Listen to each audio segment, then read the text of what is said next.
ये है, इस राष्ट्रीय खबर के अंदर हम ना आपको एक ऐसा इंटरेस्टिंग मुद्दा समझाने वाले हैं और वो मुद्दा है एंट्रिक्स और देवास का।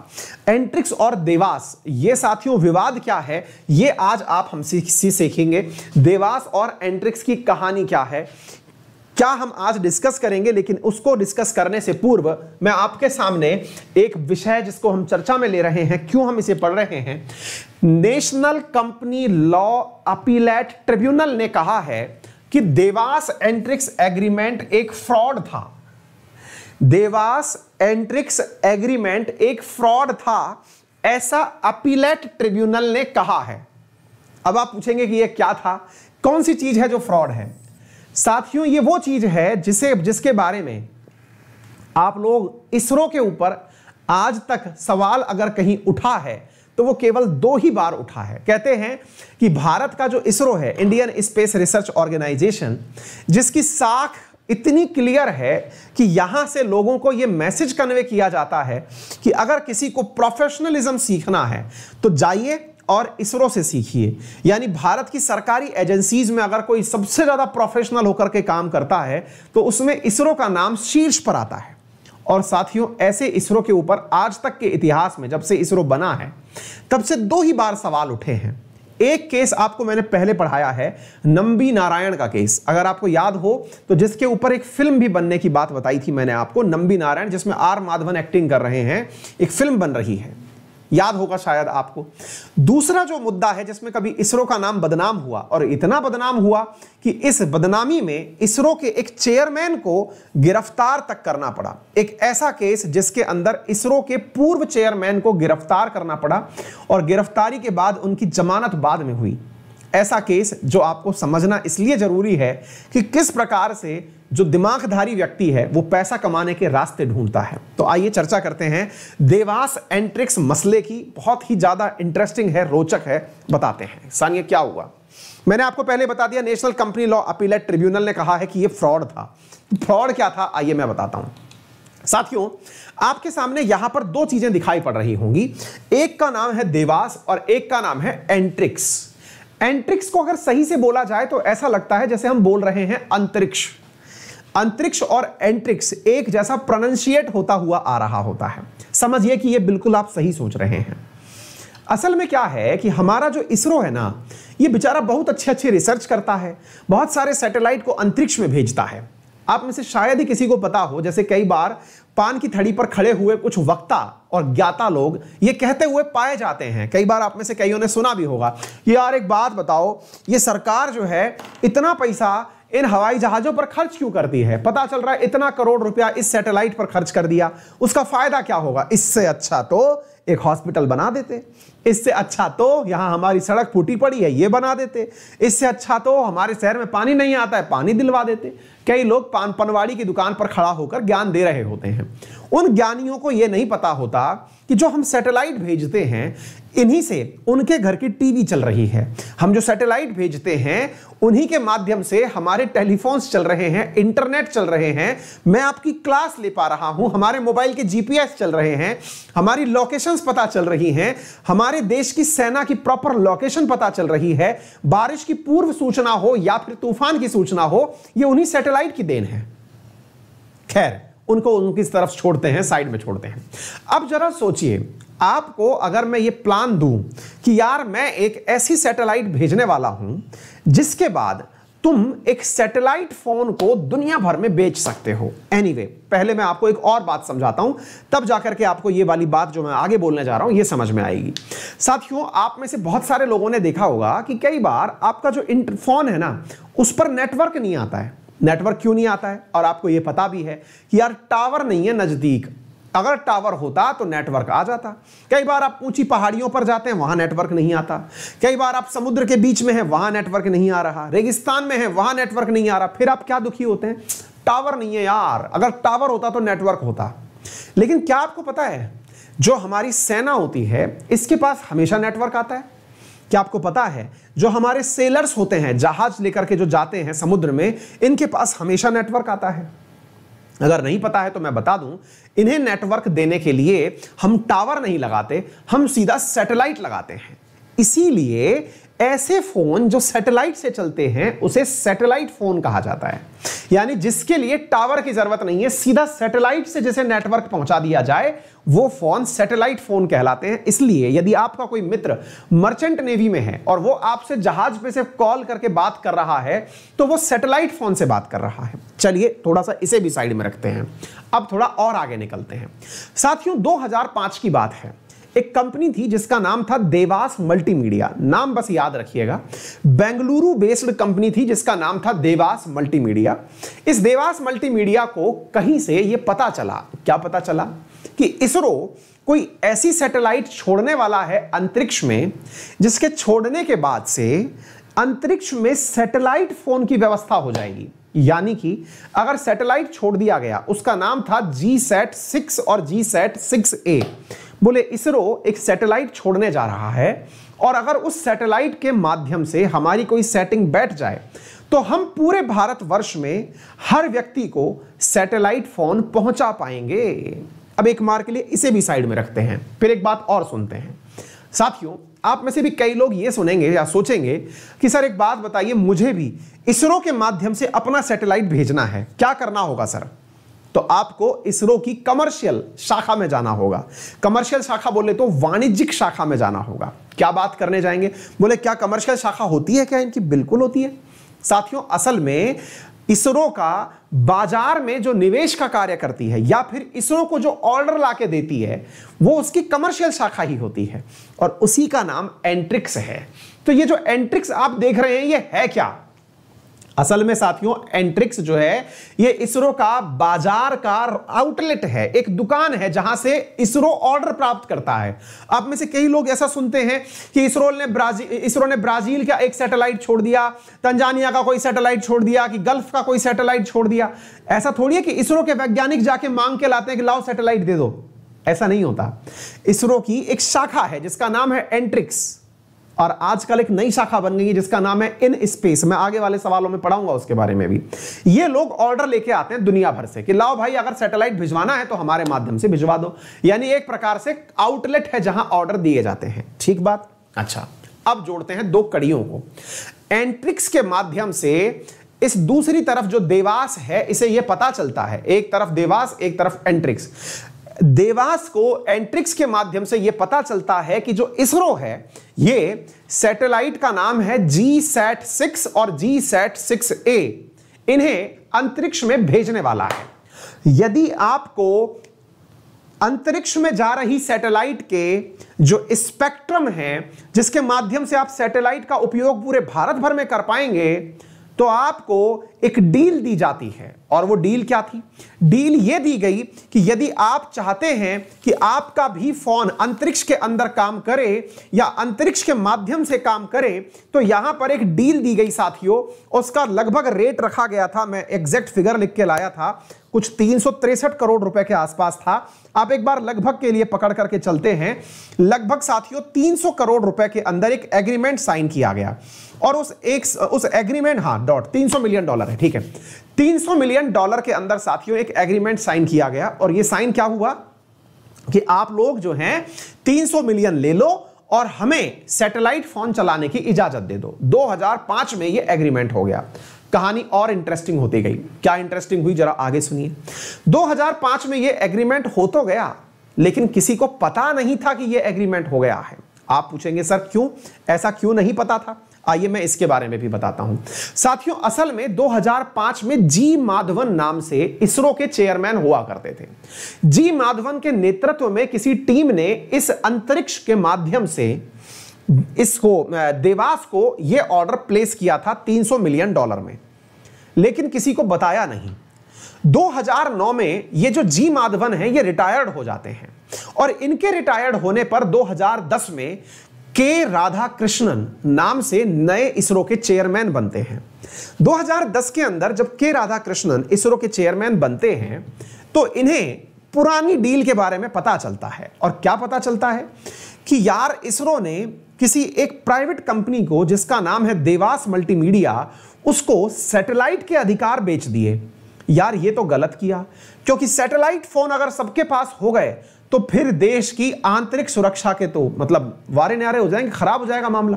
क्योंकि आंतरिक सुरक्षा में अभी कहीं इंटरनेट बंद कराना होता है तो करा लेती है सरकार, लेकिन जरा सोच के देखो, भारत में सबके पास सैटेलाइट फोन हो गया तो आतंकवादी तो जहां चाहेंगे वहां उधम मचाएंगे, आप अपराधियों को पकड़ ही नहीं पाएंगे। बोले ये तो बहुत गड़बड़ हो जाएगी। राधाकृष्णन की ये जो जांच थी ये द हिंदू को मिल गई। द हिंदू अखबार ने वर्ष 2011 फरवरी 2011 के अंदर साथियों अपने अखबार में इस रिपोर्ट को प्रकाशित कर दिया। यानी द हिंदू की खोजी पत्रकारिता ने, यहां द हिंदू का कैसे नाम ऊंचा चढ़ा अब वो सुनिएगा। द हिंदू की खोजी पत्रकारिता ने यह चीज निकाल करके सबके सामने रख दी कि ऐसा ऐसा कुछ गड़बड़ झाला काम हुआ है। और गड़बड़ इस बात की भी हुई है कि इतने बड़े राइट्स किसी प्राइवेट कंपनी को दे दिए और वो भी $300 मिलियन में। दो बातें महत्वपूर्ण थी। पहला कि ये तो एक आंतरिक सुरक्षा के साथ चुनौती है, और दूसरा जो काम लगभग हजारों करोड़ का होना चाहिए था वो $300 मिलियन में ही कर दिया गया। बोले ये तो गड़बड़ हुई है। उन दिनों देश में चल रहा था CAG का दौर, उन दिनों इंडिया में चल रहा था 2G स्कैम का दौर। 2G स्कैम की न्यूज बहुत सुर्खियों में रहा करती थी। उस समय जैसे ही ये न्यूज निकल के 2011 में आई, अचानक एक नया स्कैम सामने आ गया, और इस नए स्कैम के बाहर आते ही इसरो ने देवास मल्टीमीडिया के साथ अपने जो डील थी इसे रद्द कर दिया। 2011 के अंदर यह डील रद्द कर दी गई। कौन सी? देवास और इसरो की डील, या अंतरिक्ष और देवास की डील। आप पूछेंगे फिर क्या हुआ? साथियों, अब यहां पर इस मामले के अंदर कौन दोषी है यह जांचने के लिए कमेटी बनाई गई, और ये दो कमेटियां अलग अलग बनाई गई। इनमें से एक कमेटी बनाई गई BK चतुर्वेदी के नेतृत्व में, और दूसरी कमेटी बनाई गई साथियों प्रत्युष सिन्हा के नेतृत्व में। दोनों ही कमेटियों ने इसरो के एंट्रिक्स को जिम्मेदार माना। यह माना कि इन्होंने कुछ के बदले कुछ देने के चक्कर में, मतलब अपने फायदे के लिए, अंतरिक्ष के चेयरमैन ने अपने फायदे के लिए कुछ गड़बड़ काम किया है। यानी कि यह तो प्रूव नहीं होता कि कितने पैसे लिए, लेकिन यह प्रूव जरूर होता है कि यहां पर किसी और चीज के बदले कोई और चीज दी गई है। अब वो आप पूछेंगे कि ऐसी कौन सी चीज थी जिसके बदले कुछ दिया गया है? असल में साथियों, ये इसरो के वैज्ञानिक रिटायर्ड होकर के इस देवास मल्टीमीडिया में नौकरी करने जाते थे। यानी रिटायरमेंट के बाद के कई वैज्ञानिक ऑलरेडी देवास मल्टीमीडिया में काम कर रहे थे। या यूं समझिए कि देवास मल्टीमीडिया और कुछ नहीं बल्कि रिटायर्ड वैज्ञानिकों के दिमाग की उपज थी कि भाई हम लोग अब रिटायरमेंट बाद पैसा कैसे कमाएं, तो एक प्राइवेट कंपनी बनाओ, और कंपनी बना करके इसरो में जो अपने दोस्त लोग हैं उनके माध्यम से इस प्रकार की डील हासिल कर लो। डील हासिल करके फिर करोड़ों के वारे न्यारे एक ही बार में हो जाएंगे। ये बात तो समझ में आ गई। जब जांच की गई तो यह पाया गया कि इसरो में तो वाकई में पुराने वैज्ञानिक काम को, देवास में तो ऑलरेडी पुराने वैज्ञानिक काम कर रहे हैं। इधर दूसरी तरफ जो के माधवन थे, जो उस समय एंट्रिक्स के चेयरमैन थे, उनसे पूछताछ की गई कि भैया इधर आओ, आप ही थे चेयरमैन उस समय एंट्रिक्स के, इसरो के भी चेयरमैन आप ही थे, एंट्रिक्स के भी चेयरमैन आप ही थे, इसका मतलब कुछ तो आपका भी स्वार्थ था। इनको बुलाया, देवास वालों को बुलाया, CBI की जांच करवाई और उठा के जेल में डाल दिया। साथियों, जांच क्योंकि सही थी, कुछ ना कुछ स्वार्थ छिपे हुए थे। लेकिन साथियों, इंटरेस्टिंग कहानी आगे तक बची ये रही कि जो देवास मल्टीमीडिया है वो अपना दिमाग लगाने में चुप नहीं हुआ। उसने तुरंत क्या किया, वो चला गया अमेरिका, और अमेरिका जाकर के आर्बिट्रेशन कोर्ट, इंटरनेशनल जो ट्रेडर्स होते हैं उनकी आर्बिट्रेशन कोर्ट। अब आर्बिट्रेशन कोर्ट क्या होती है? मध्यस्थता न्यायालय।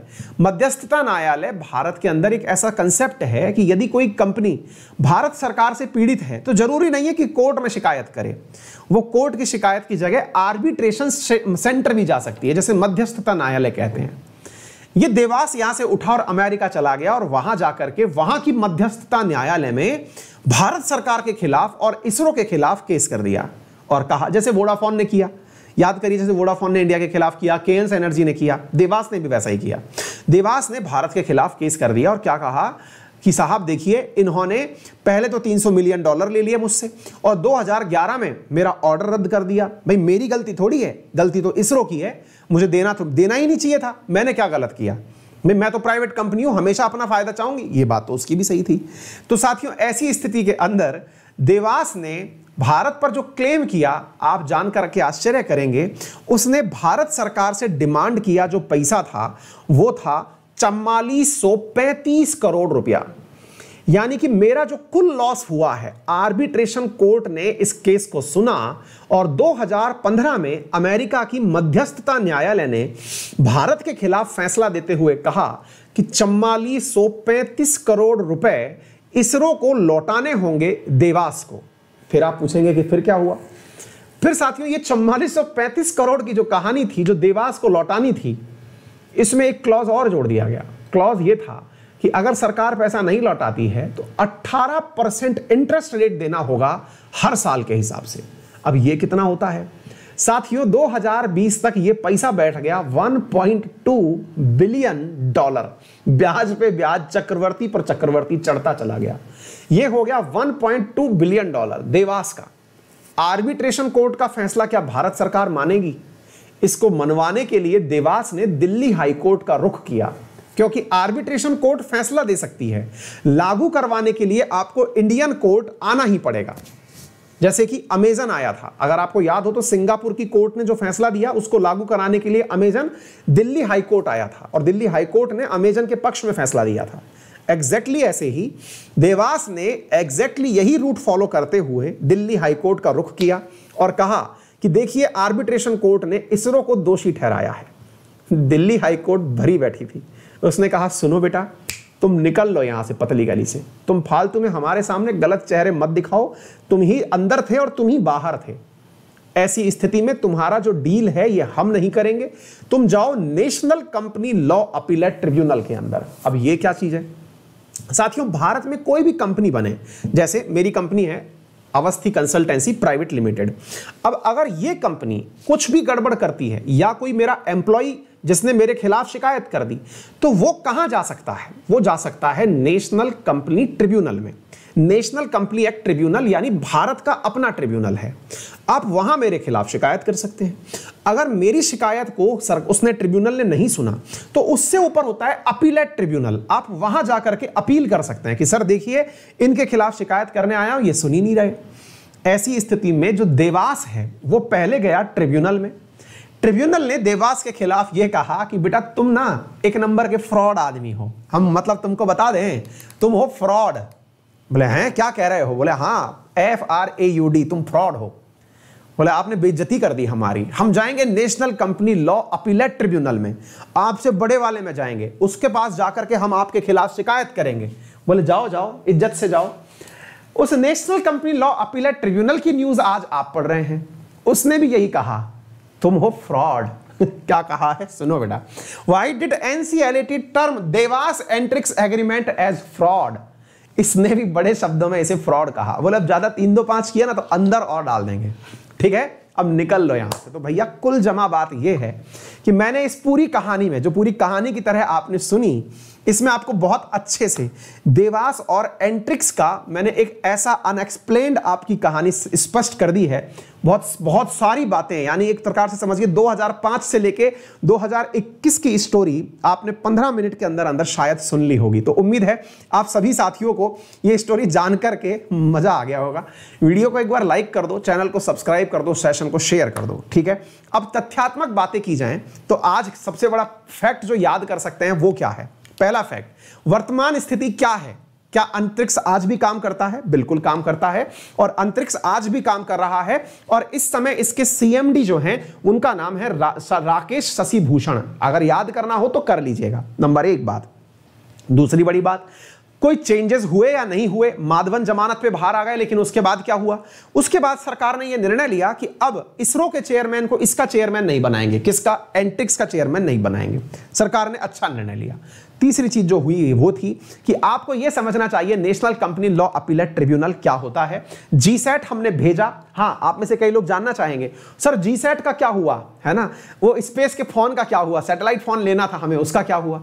तो साथियों, जो GSAT वाली जो कहानी है वो ये है कि ये GSAT जो 2005 में पैसा लेके इसरो बैठ गया था वो 2018 में रिलीज किया। तब तक देवास बर्बाद हो चुका था। 2018 में रिलीज हुआ और भारत सरकार इस वाली कहानी से पीछे हट गई, यानी सैटेलाइट फोन को देने की पीछे हट गई। ठीक है ना। चलिए ये दो बातें समझ में आ गई। एनसीएलटी क्या है? तो ये national company law appellate tribunal है। कंपनी लॉ के तहत किसी को भी शिकायत करनी हो तो वो इसी ट्रिब्यूनल के अंदर कर सकता है। ठीक है ना। तो एनसीएलटी क्या करती है? ये अपील की सुनवाई करती है। National company law appeal tribunal ने अगर कोई गलती की हो तो उसकी सुनवाई करती है।